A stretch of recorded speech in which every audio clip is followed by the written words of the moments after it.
Selamat siang untuk kita semua. Selamat pada siang hari ini teman kita Afifi Deni SPD NPD akan sedikit berbagi budaya positif di sekolah kita SMP Negeri 2 Tuang. Nah, untuk mempersingkat waktu, saya persilakan kepada Bapak Afifi untuk mempresentasikan penimbasan budaya positif yang ada di SMP Negeri 2 Tuang ini. Kepada Bapak saya persilakan. Oke, terima kasih Pak Moderator, Pak Koban. Pertama, saya secara pribadi mengucapkan terima kasih dan penghargaan apresiasi kepada teman-teman yang sudah hadir pada kegiatan pembebasan budaya positif yang saya lakukan dalam kegiatan aksi nyata nomor 1.4 tentang budaya positif. Dan mudah-mudahan apa yang kita lakukan hari ini bermanfaat untuk kita semua. Terima kasih juga untuk Pak Kepala Seksi SMP Dinas Pendidikan dan Kebudayaan Kota Tuang yang sudah menyempatkan diri untuk hadir bersama-sama kami di sini. Mudah-mudahan apa yang telah Bapak akan meluangkan waktu untuk datang di sini, mudah-mudahan sebagai sebuah kontribusi positif untuk pengembangan dan peningkatan mutu dan kualitas pendidikan di SMP Negeri 2 Tuang. Terima kasih sebenarnya Pak Adiksen Rahayaan.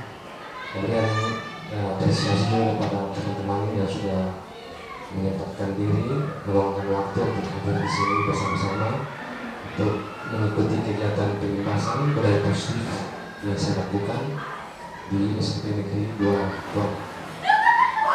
Jadi mungkin dari saya, kemudian kita akan masuk pada materi yang beri salam dan pagi selalu untuk kita semua, teman-teman bapak-bapak guru hebat.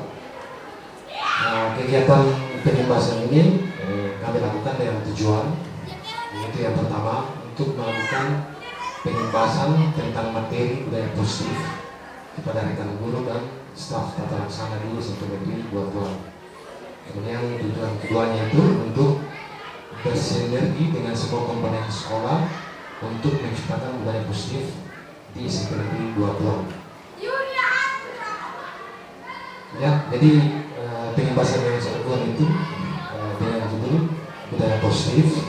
Kita masuk kepada apa sebenarnya itu budaya. Ya, jadi budaya itu berasal dari bahasa Sanskerta, yaitu dari frase budaya. Jadi itu dia merupakan bentuk jamak dari kata budi yang memiliki arti budi atau akal. Kalau dalam bahasa Inggris itu kata budaya itu dia dikenal dengan kultur. Jadi kata kultur itu pun dia merupakan serapan dari bahasa Latin, yaitu color. Kata ini dia mengandung arti mengolah atau mengerjakan, ya, mengolah. Jadi secara umum kata budaya itu dia merupakan sebuah pola atau cara hidup yang terus berkembang oleh sekelompok orang dan diturunkan kepada generasi selanjutnya. Itu pengertian budaya secara umum. Kemudian apa itu budaya positif? Ya, budaya positif. Jadi budaya positif adalah sebuah nilai kebajikan yang menjadi keyakinan dan pada akhirnya menjadi karakter atau ciri khas dari sebuah komunitas atau lembaga. Jadi komunitas atau lembaga sini yang kita sebut bahasa ini adalah SMP Negeri 2 Tuang. Kemudian budaya positif di sekolah itu dia merupakan nilai-nilai dan kebiasaan di sekolah yang berpihak pada peserta didik agar mereka dapat berkembang menjadi pribadi yang kritis, penuh hormat dan bertanggung jawab. Jadi nilai-nilai positif ini yang ingin dikembangkan dalam budaya positif di sekolah. Nah, ada sebuah pertanyaan. Kalau menurut bapak sekalian, bisa kita mengontrol seseorang? Bisa tidak? Kalau menurut bapak, bisa mengontrol seseorang? Bisa. Bisa. Oke. Kita coba bermain ya. Ya. Jadi begini, ada satu berita seperti ini. Misalnya bapak-bapak, silakan mengepalkan tangan. Silakan mengepalkan tangan. Ada sesuatu yang ada dalam kepala bapak-bapak yang menurut bapak itu sangat penting, sangat bernilai. Ya, Pak Sam sama Pak Kasih, coba turun tangannya. Nah, misalnya bapak bertiga. Di dalam kepala tangan bapak itu ada sesuatu yang sangat penting bagi hidup bapak. Sekarang bapak berdua silakan coba merayu mereka. Kira-kira mereka mau membuka tangan atau tidak? Coba silakan. Terserah mau merayu dengan misalnya memberikan uang atau memberikan apa. Kira-kira mereka mau membuka tangan atau tidak? Kan katanya tadi kita bisa mengontrol orang lain. Ketika sesuatu itu berhubungan dengan misalnya barang sesuatu yang penting bagi hidupnya seseorang, coba misalnya bapak-bapak berdua coba silakan gitu. Bisa tidak mengontrol mereka untuk membuka tangan? Sebelumnya saya tanya dulu sama Pak Koban, kira-kira apa yang ada dalam genggamannya Pak Koban? Yang ada di dalam genggaman saya adalah kosong. Kosong. Berarti tidak punya nilai, kosong tidak begitu. Harusnya bisa diberikan. Kalau Pak, silakan begitu berkata. Kalau Pak beres. Mungkin tepatnya prinsip mungkin. Prinsip, ya prinsip. Karena ketika itu sudah punya prinsip, maka susah dirubah oleh orang lain. Karena itu sesuatu yang memang kita pegang teguh. Gitu. Makanya tadi ada pertanyaan, bisa kita mengontrol orang lain gitu. Ternyata kan tidak bisa. Gitu. Kalau Pak Glenn,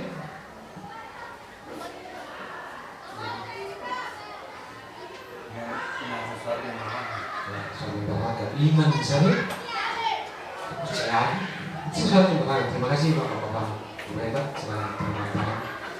Jadi kadang dalam suatu waktu itu kita agak susah untuk mengontrol orang lain, apalagi sudah berbeda prinsip, keteguhan hati, kemudian moral, itu yang dia percaya, iman misalnya, kepercayaan. Kadang susah untuk kita kontrol karena apa?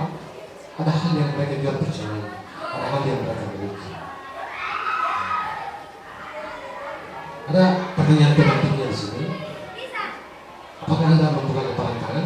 Jika tidak, apa alasan Anda tidak membuka kepala tangan? Gitu. Ya pasti tidak, gitu. Pasti tidak bisa. Karena gitu, ada hal yang sangat bernilai dan tidak mungkin diberikan. Kalau misalnya pengetahuan kita bisa berikan kepada orang lain, kita diminta sama orang kita bisa berikan. Gitu. Tapi ada hal tertentu yang memang tidak bisa kita berikan kepada orang lain.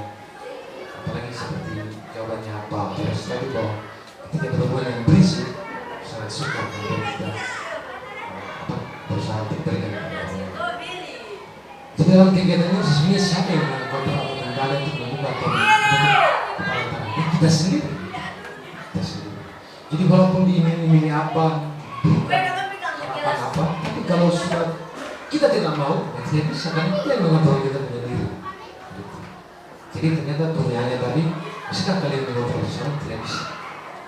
Karena masing-masing punya diri yang kecil yang dia yakini dan tidak mungkin dia bisa keluar daripada apa yang dipercayai. Seperti itu.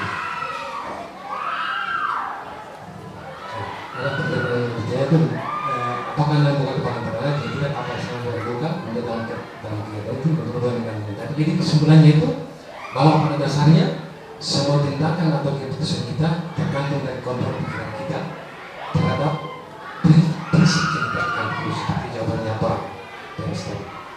Ketika kita berpegang dulu terhadap sebuah pendirian, kita tidak akan membuang tangan kita. Walaupun teman kita bersama mempengaruhi kita untuk membuka tangan, kita akan sulit kita membuka tangan. Jadi semua keputusan itu kita yang atur, kita yang kontrol.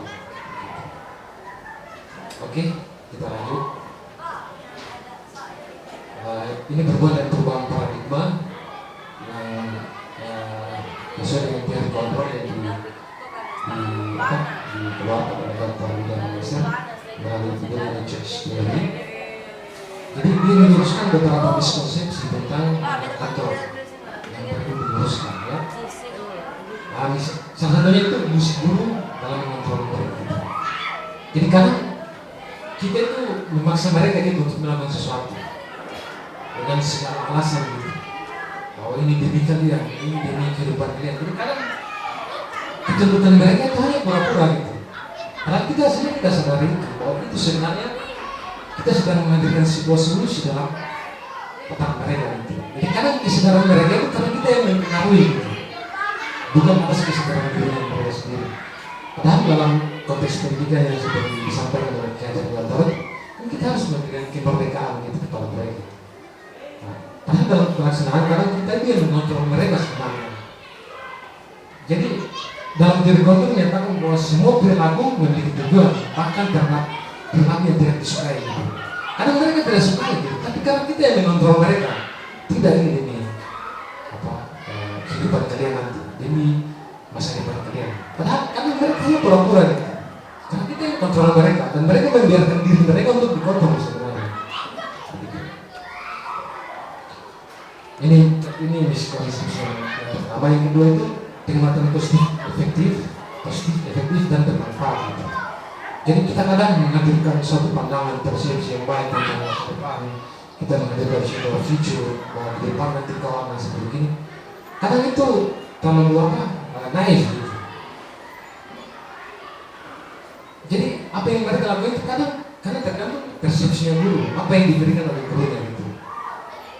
Jadi kadang kesadaran yang timbul dalam diri mereka itu kan dari dalam, gitu. Tapi dari karena atas dorongan, atas sugesti yang kita berikan gitu. Di atas dasar bahwa itu positif dan bermanfaat bagi mereka. Padahal sebenarnya itu tidak bermanfaat. Nah, sedangkan kita masuk yang ketiga, Bapak-Bapak. Jadi dalam perubahan paradigma teori kontrol itu, di situ dikatakan bahwa ilusi kritikan dapat membuat orang merasa bersalah, dapat menguatkan karakter. Jadi di sini kita menggunakan kritik dan rasa bersalah untuk mengontrol peserta didik yang pada akhirnya akan menuju pada identitas gagal. Mereka akan belajar untuk merasa buruk tentang diri dan perilaku mereka. Ya, Bapak-Bapak. Jadi mereka mengembangkan dialog diri yang negatif.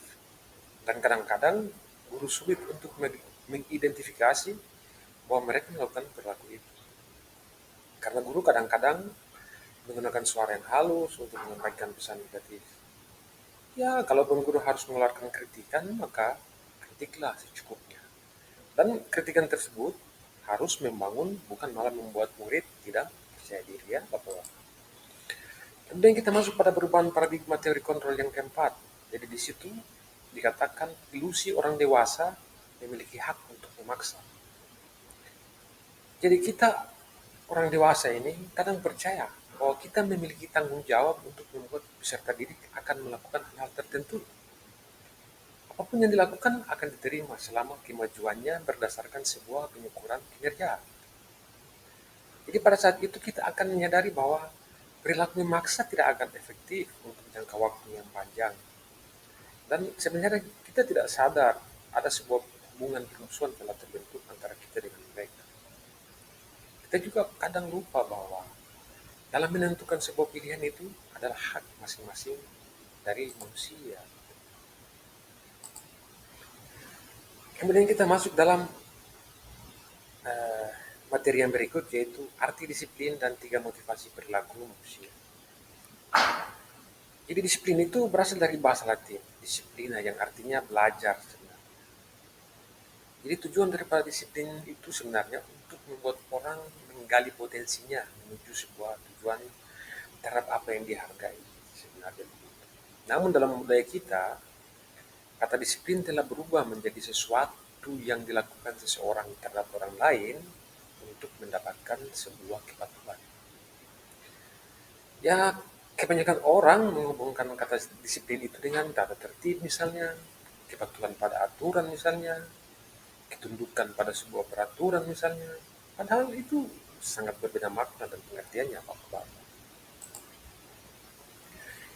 Jadi disiplin itu sendiri adalah sebuah kemampuan memerintah diri sendiri dalam mengontrol dan menguasai diri untuk memilih tindakan yang mengacu pada nilai-nilai yang kita hargai dengan penuh tanggung jawab tanpa terperintah oleh orang lain. Jadi kita tidak bisa mengontrol orang lain, hanya kita yang bisa mengontrol diri kita sebenarnya, Bapak. Kemudian bagaimana mewujudkan sikap disiplin peserta didik? Ya, Bapak pendidikan kita, Ki Hajar Dewantara, mengatakan bahwa untuk menciptakan peserta didik yang merdeka, syarat utamanya harus ada disiplin yang kuat. Disiplin yang dimaksud adalah disiplin yang berasal dari motivasi internal, bukan karena motivasi eksternal. Karena jika motivasinya itu berasal dari eksternal, maka sifatnya hanya sementara. Sedangkan jika motivasi tersebut datang dari diri sendiri, maka ya akan bertahan lama dalam jangka waktu yang panjang. Begitu, Bapak. Bapak pendidikan kita Ki Hajar Dewantara juga mengumpamakan sekolah itu sebagai sebuah ladang tempat persemaian bibit. Agar bibit bisa berkembang secara maksimal, maka petani dapat memperbaiki kondisi tanah, memelihara bibit tanaman, kemudian memberi pupuk dan air, membasmi ulat-ulat atau jamur yang mengganggu bertumbuhnya tanaman tersebut. Jadi dapat dikatakan bahwa sekolah itu sebenarnya sebagai tanah tempat bercocok tanam. Sedangkan kita guru adalah petani yang mengolah tanah dan tanaman yang ada di kebun tersebut. Untuk itu, sebagai guru kita harusnya mampu mengusahakan sekolah menjadi lingkungan yang menyenangkan, menjaga dan melindungi peserta didik dari hal yang tidak baik. Ya, dengan demikian diharapkan karakter peserta didik dapat bertumbuh dengan baik sesuai dengan profil pelajar Pancasila. Jadi salah satu cara yang bisa dilakukan oleh seorang guru dalam membantu peserta didik tumbuh maksimal dan memiliki karakter profil Pancasila adalah dengan membangun budaya positif, Bapak-Bapak. Jadi budaya positif sini harusnya juga berpihak pada peserta didik untuk membangun keyakinan atau visi sekolah yang menumbuh kembangkan budaya positif. Jadi sekolah juga perlu menyediakan lingkungan yang positif, aman dan nyaman agar peserta didik mampu berpikir, bertindak dan mencipta dengan merdeka, mandiri dan bertanggung jawab, Bapak-Bapak. Kita masuk pada materi yang berikut tentang teori motivasi perilaku manusia. Ya, jadi menurut Jara Gassen itu, dalam motivasi manusia itu kadang yang pertama itu hanya untuk menghindari ketidaknyamanan atau sebuah hukuman. Ya, jadi motivasi ini dia berasal dari eksternal. Saya berikan contoh, misalnya siswa itu kadang-kadang ketika dia masuk ke sekolah pada jam 7.15 itu bukan karena atas kesadaran dirinya bahwa dia ingin disiplin dalam waktu misalnya. Kadang dia hanya masuk ke sekolah pada jam 7.15 itu hanya untuk menghindari hukuman dari guru. Ya. Jadi motivasinya itu karena dia takut terhadap hukuman yang akan diberikan oleh guru ketika dia terlambat. Kemudian yang kedua, untuk mendapatkan imbalan dari orang lain. Jadi dalam mendapatkan imbalan atau penghargaan, jadi motivasinya itu. Jadi motivasi ini pun termasuk motivasi eksternal. Nah, sedangkan yang diinginkan oleh Diana Gassen dalam teorinya ini, jadi motivasi manusia itu harusnya untuk menghargai diri sendiri, menjadi insan sesuai dengan harapan kita. Nah, motivasi ini dia sifatnya internal. Dan tujuan disiplinnya itu akan positif bagi siapa yang melaksanakannya. Kemudian kita masuk pada materi yang berikut, yaitu 5 posisi kontrol guru. Jadi dalam melaksanakan aktivitas sehari-hari di sekolah itu, guru sebenarnya memiliki 5 posisi kontrol. Jadi di situ guru bisa sebagai penghukum, guru bisa sebagai pembuat rasa bersalah, guru bisa sebagai teman, bisa sebagai pemantau, dan bisa sebagai manajer. Ya, jadi dalam untuk lebih memahami 5 posisi kontrol guru ini, saya akan memutarkan sebuah video. Ya, oke, Bapak sekalian, jadi kita akan menonton video yang berhubungan dengan posisi kontrol manusia. Jadi yang pertama ini posisi kontrol penghukum. Oke, kita sama-sama nonton.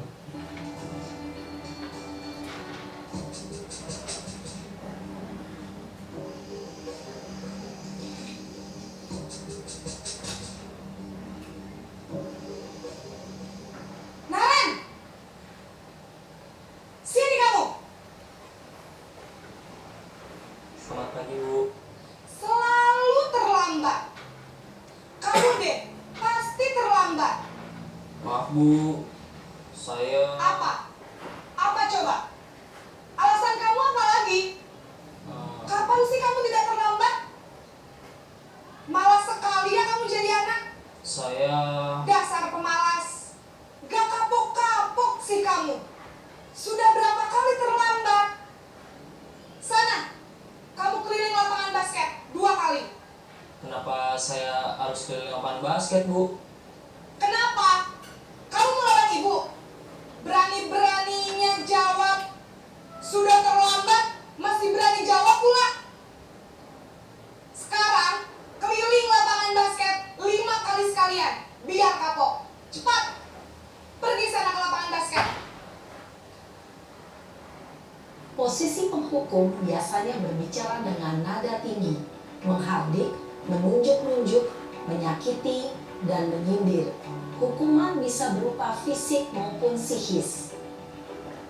Ibu dan bapak guru hebat. Dampak yang terjadi pada murid ketika guru berada pada posisi penghukum adalah murid cenderung akan memberontak, bahkan menyimpan dendam.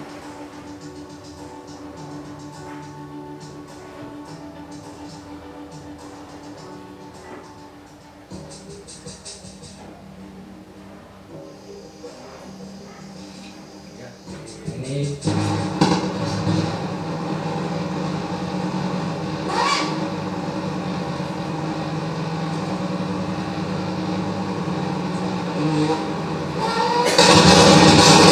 Kamu kenapa terlambat lagi, nak? Ya Tuhan, Naren. Kamu senang ya bikin ibu susah ya? Kalau kamu terlambat lagi, nanti ibu yang ditegur bapak kepala sekolah, nak. Disangka ibu tidak bisa membina kamu. Duh, gimana ini? Maaf, Bu. Duh, Gusti Naren, Naren. Kamu suka ya kalau ibu ditegur bapak kepala sekolah? Terus, sekarang ibu harus tulis apa yang di buku absen? Ini kamu sudah sering terlambat loh. Ibu harus apa coba? Maaf, Bu. Maaf sekali. Ya sudah, lain kali jangan bikin ibu susah lagi ya nak ya. Ibu tidak akan kuat lagi kalau kamu begini terus. Bisa jantungan kalau ibu tegur bapak kepala sekolah. Sana cepat ke kelas. Maaf ya, Bu. Maaf sekali. Posisi pembuat rasa bersalah berbicara dengan nada tenang, cenderung lembut. Namun kata-kata yang diutarakan membuat murid merasa menjadi orang yang gagal. Memandang buruk dirinya sendiri, merasa tidak berharga, dan tidak sanggup membahagiakan orang lain. Ketika guru mengambil posisi pembuat rasa bersalah, murid akan menganggap dirinya yang bersalah dan ia akan menyimpan emosi negatif tersebut di dalam dirinya.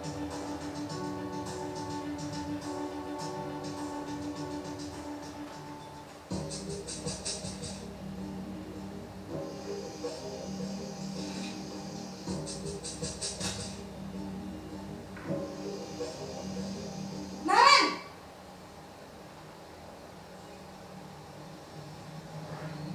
Selamat pagi, Bu. Wah, sudah jam berapa ini nak? Terlambat lagi ya sayang. Iya, Bu. Habis ibu saya lupa bangunkan saya, Bu.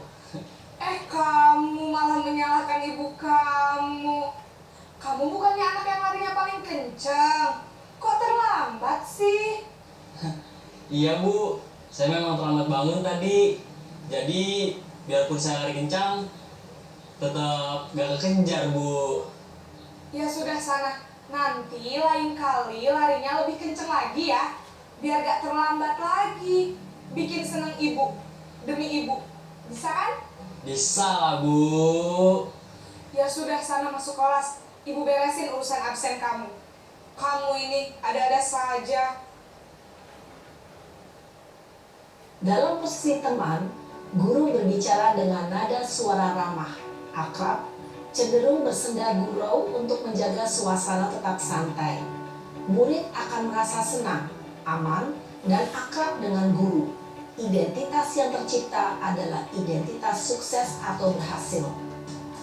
Namun, perlu diingat, karena ini masih dorongan eksternal, maka ada faktor ketergantungan dari murid kepada orang tertentu. Di sini, guru absennya, sehingga di lain waktu, murid bisa berperilaku baik, namun hanya kepada orang-orang tertentu saja.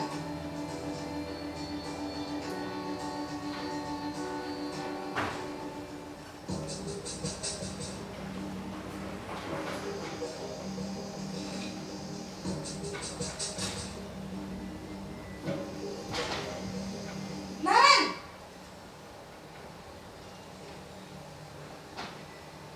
Selamat pagi, Bu. Naren, apa peraturan sekolah kita tentang jam berapa kita harus masuk sekolah, nak? Kita harus di sekolah jam 7, Bu. Iya, betul. Sekarang sudah jam 7.20. Naren sudah tahu konsekuensinya jika terlambat hadir. Paham, Bu. Saya harus tinggal kelas pas jam istirahat selama 20 menit. Iya, benar. Konsekuensinya demikian.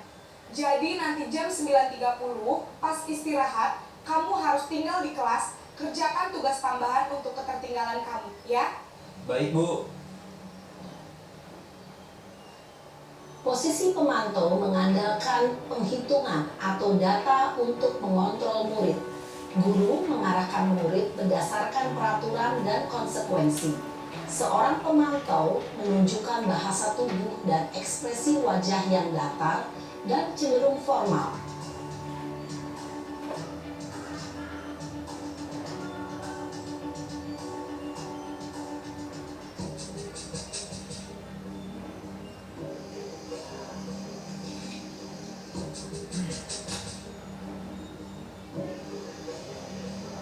Naren!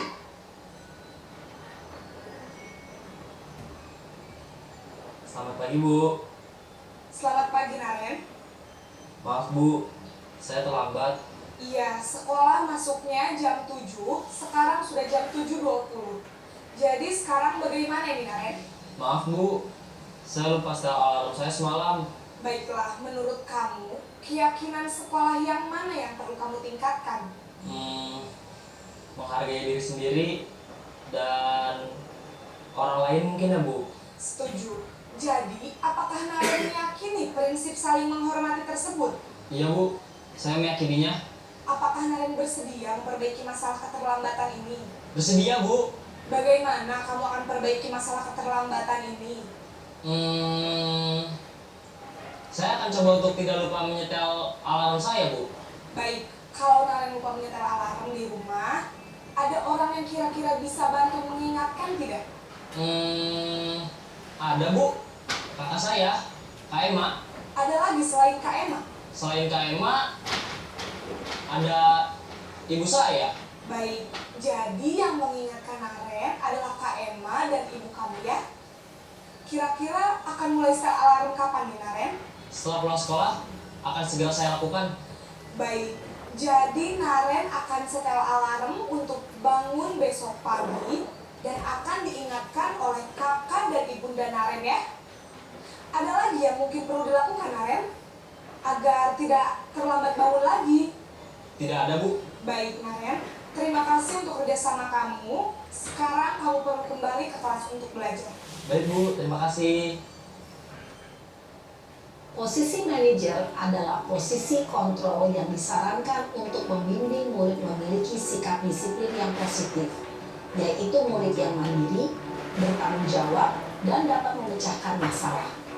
Tujuan dari posisi ini adalah agar murid dapat berefleksi atas tindakannya. Guru akan dengan tulus memberikan pertanyaan-pertanyaan bermakna, sehingga membuat murid dapat belajar dari kesalahannya dan mencari sebuah solusi untuk menyelesaikannya.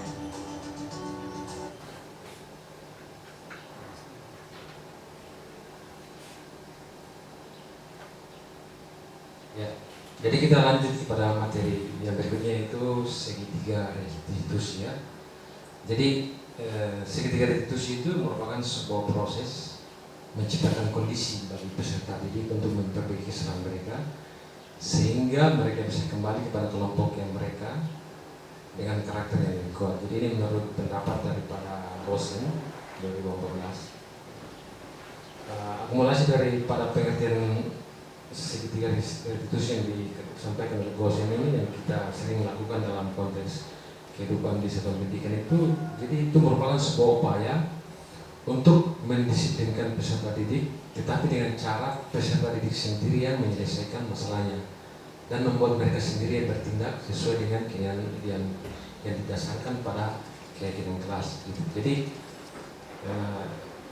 dalam memberikan, misalnya ada masalah yang mereka hadapi, kita tidak bisa langsung memberikan hukuman ataukah konsekuensi. Jadi kita kembalikan kepada mereka dengan menerapkan ada langkah-langkah restitusi yang akan digunakan. Jadi langkah-langkah restitusi yang digunakan itu, yang pertama itu menstabilkan identitas. Jadi menstabilkan identitas itu seperti misalnya mereka berkelahi gitu. Kan pada saat itu ketika diterapkan kepada kita kan mereka lagi emosi. Nah di sini kita harus menstabilkan identitas mereka dengan menyampaikan kata-kata atau kalimat-kalimat yang mana bisa menurunkan tensi emosi mereka, baru kita bisa masuk kepada bagaimana menyelesaikan persoalan yang mereka hadapi. Kemudian yang kedua itu validasi tindakan yang salah gitu. Jadi misalnya ada pertanyaan-pertanyaan, kamu tahu nggak kalau berkelahi itu perbuatan baik atau tidak baik gitu. Jadi kita memvalidasi bahwa apa yang mereka lakukan itu memang merupakan sebuah kesalahan, apapun alasan yang ada di balik apa yang mereka lakukan. Itu namanya memvalidasi tindakan yang salah. Kemudian ada namanya menanyakan keyakinan kelas. Jadi menanyakan keyakinan kelas ini karena sebelum proses pembelajaran itu kan biasa di dalam kelas kan dibuat keyakinan kelas. Di situ kan ada nilai-nilai yang telah mereka sepakati, yang telah mereka tulis dalam bentuk sebuah keyakinan kelas. Jadi kita tinggal cocokkan saja apa keyakinan kelas yang telah mereka langgar. Itu namanya menanyakan keyakinan kelas. Untuk lebih jelasnya kita akan menyaksikan video penerapan daripada segitiga restitusi. Mari kita saksikan.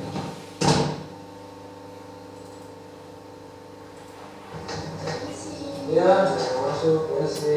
Oke, silakan dulu.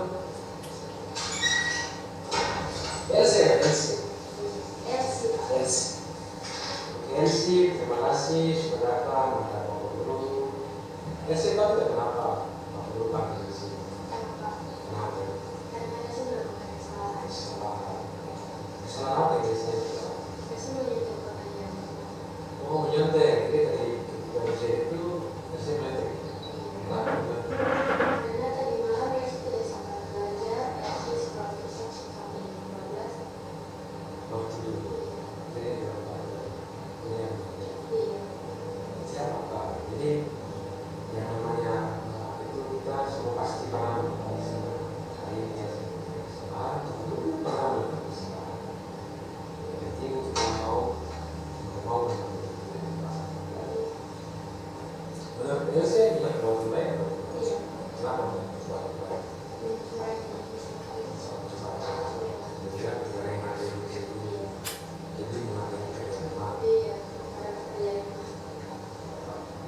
Jadi kita dalam proses pembelajaran itu kan ada namanya keyakinan kelas, kesepakatan kelas yang telah kita buat. Yang kesepakatan kelas itu kan ada nilai itu sendiri, ada kejujuran, terus ada teman. Menurut saya sih yang mana yang kita serahkan? Jadi tidak jujur, ada yang keyakinan teman daripada mengenai kira-kira sih mau berubah.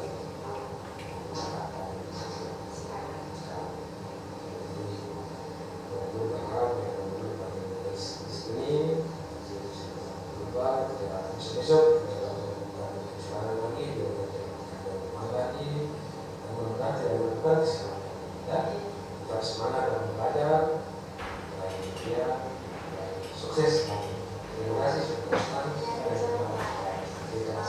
Oke, terima kasih. Ya, seperti itu Bapak-bapak ya. Jadi itu namanya pelaksanaan segitiga restitusi. Jadi kita bukan ketika mengajarkan mereka tuh bukan kita mengadili, tapi kita mengajar bercerita, kemudian sesuai dengan menstabilkan identitas itu bahwa kita harus menyatakan bahwa kita semua ini manusia pasti melakukan kesalahan. Dengan dia merasa ketika distabilkan identitasnya, emosinya, maka dengan sendirinya dia akan mau mengeluarkan undang-undangnya kenapa sampai dia melakukan kesalahan. Dari ketika situ kemudian kita bisa mengeksplor dia, melihat oh ternyata ini. Nah, kalau selama ini kan kalau sebagai penghukum kan kadang mereka tidak berani juga mengeluarkan alasan gitu, kenapa mereka bisa terlambat, kenapa mereka tidak menggunakan sepatu misalnya, karena dia tahu bahwa apapun yang akan dia katakan pasti dia akan dihukum gitu. Tapi kita dalam transparansi ketika restitusi itu berarti kita bertukar pendapat, berbicara dari hati yang dia bilang. Kemudian kita akan memvalidasi tindakannya, apakah nanti dia sendiri akan mengakui bahwa iya ternyata apa yang saya lakukan itu merupakan sebuah kesalahan. Dari situ kemudian kita bawa ke keyakinan kelas. Di situ kan ada hal yang sudah disepakati. Nah, di situ nanti dia akan mengakui sendiri yang mana yang tidak dia langgar. Kemudian kita meminta juga komitmen dia, apakah dia mau berubah atau tidak, memperbaiki kesalahannya nanti. Jadi yang diharapkan itu kesadarannya akan dari kesadaran dari dalam dirinya sendiri, kesadaran intuisi, bukan karena atas dorongan daripada faktor-faktor yang ada di luar. Gitu. Kemudian kita lanjut pada materi.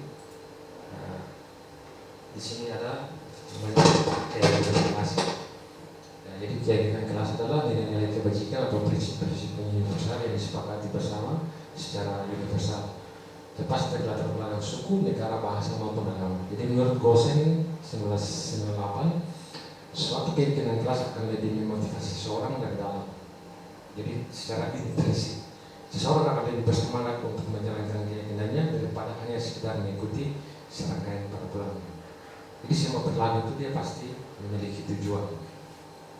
Nah, jadi ini contoh pembuatan keyakinan kelas yang sudah saya lakukan bersama peserta didik, dan ini keyakinan kelas yang sudah dihasilkan dari proses pembuatan keyakinan kelas. Jadi di situ kata-katanya itu kalau selama ini mungkin dalam konteks peraturan atau tata tertib itu kan bahasanya terlalu kaku. Siswa dilarang, siswa tidak boleh gitu. Jadi kata-kata itu kemudian diputar kembali pada kalimat positif.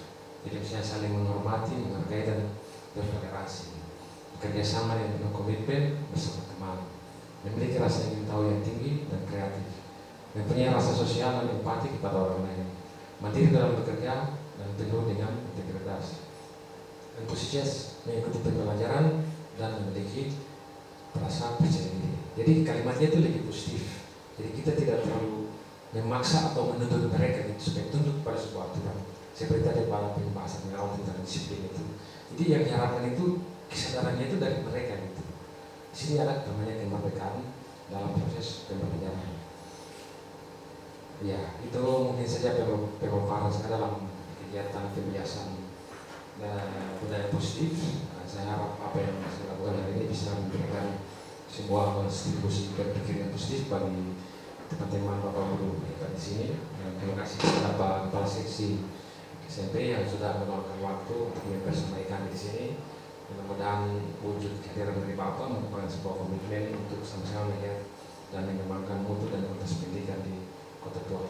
Terima kasih. Saya ucapkan dulu pada Bapak guru hebat yang sudah hadir di sini untuk meluangkan waktu sama-sama berbagi di sini. Mudah-mudahan kita bisa bekerja sama, berkolaborasi untuk melakukan sesuatu yang terbaik demi peningkatan mutu dan kualitas di satuan pendidikan SMP Negeri 2. Terima kasih ucapkan sekali lagi. Assalamualaikum warahmatullahi wabarakatuh. Selamat siang dan salam sejahtera untuk kita semua.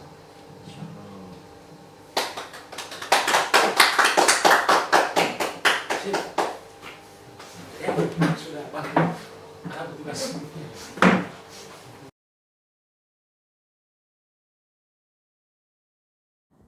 Bismillahirrahmanirrahim. Assalamualaikum warahmatullahi wabarakatuh. Saya Kepala SMP Negeri 2 Tual, sekolah di mana Pak Afifi Rengibur, calon guru penggerak angkatan 8, mengajar di satuan pendidikan saya. Saya merasa bangga sekali dengan hadirnya Pak Afifi di mana Pak Fifi ini dalam melaksanakan tugas di sekolah kami ini, sekolah SMP Negeri 2 Tual ini, selalu semangat dan memiliki komitmen yang sangat luar biasa. Beliau selalu melakukan perubahan positif di satuan pendidikan, sehingga saya sangat berharap untuk Pak Afifi khususnya ke depan perubahan-perubahan yang sudah dilakukan selama mengikuti pendidikan calon guru penggerak ini dapat diimplementasikan, terutama untuk perubahan-perubahan yang mana dapat membuat para guru yang ada di sekelilingnya sebagai ujung tombak agen pembawa perubahan. Sekali lagi, apa yang sudah dipelajari di dalam modul 1.4 ini, khususnya tentang budaya positif, saya sangat berharap semaksimal mungkin Pak Afifi mendalami dan mengimplementasikan di SMP Negeri 2 Tual ini. The best untuk Pak Afifi, calon guru penggerak Angkatan 8 Kota Tual.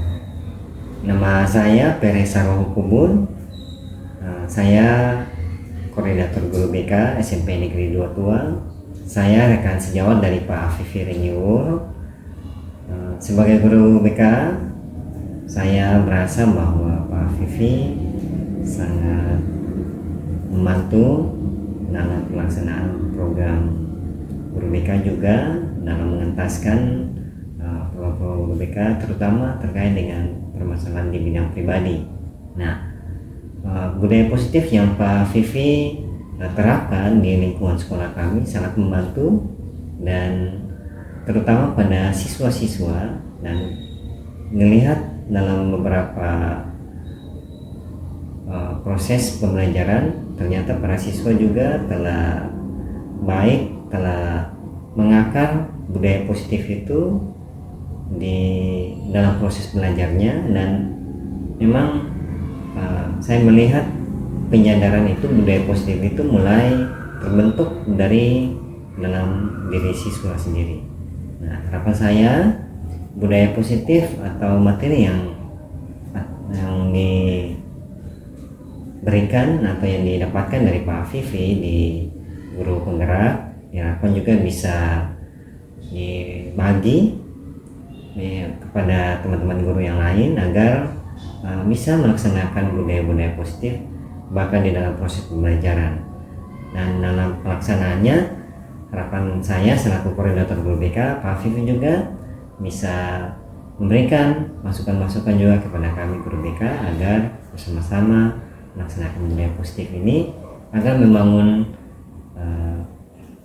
terlaksananya budaya positif dan semakin menjawab visi dan misi dari sekolah kami SMP Negeri 2 Tual, dan lebih khususnya kami juga guru BK visi dan misinya.